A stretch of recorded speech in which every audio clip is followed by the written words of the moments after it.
Stanford Universitetinə qəbul olandan sonraki mərhələləri iki hissədə sizə izah edirəm. Birinci hissə təqaüdə qədərki hissə, ikinci hissə təqaüd qazanandan sonraki hissə. Əvvəlcə universitet sizə offer göndərir və həmin offeri qəbul edirsiniz. Sonra stanford.edu ilə bitən e-mailinizi göndərirsiniz.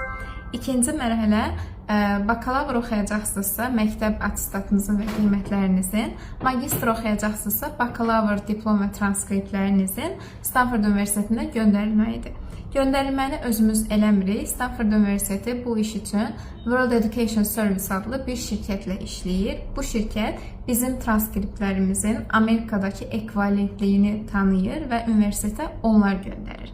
Bəs biz World Education Service-ə necə göndərə bilərik? İki üsul var.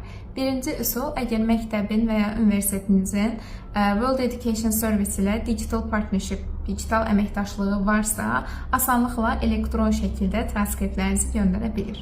Amma əgər yoxdursa, mənim universitetimdə yox idi. Bu zaman World Education Service sənədləri poçt vasitəsilə, yəni fiziki olaraq göndərmək lazımdır. Bu barədə onların özünün xüsusi qaydaları var. Məktuba sənədləri necə yerləşdirmək lazımdır, üstündə nə yazmaq lazımdır, peçat hansı hissədə olmalıdır, imza hansı hissədə olmalıdır.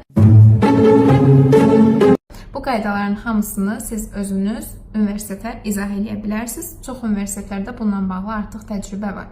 Bundan sonra sənədi siz özünüz və ya universitetiniz World Education Service-in Kanadadakı adresinə göndərir.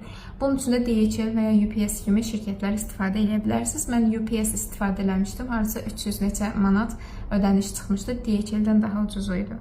Sənədləriniz World Education Service hardasa 2 həftəyə gedib çatır. O 2 həftədə onlarda ekvivalentliyin tanınması prosesi davam edir və ondan sonra universitetə sizin sənədlərinizi elektron formada özləri göndərirlər. Üçüncü olaraq isə Stanford Universiteti sizə data təhlükəsizliyi ilə bağlı bir kurs göndərir. Həmin kursu tamamlayırsınız. Universitetdə oxuduğunuz müddətdə ümumiyyətlə informasiya təhlükəsizliyi ilə bağlı nələrə diqqət etməlisiniz, bunları öyrənirsiniz.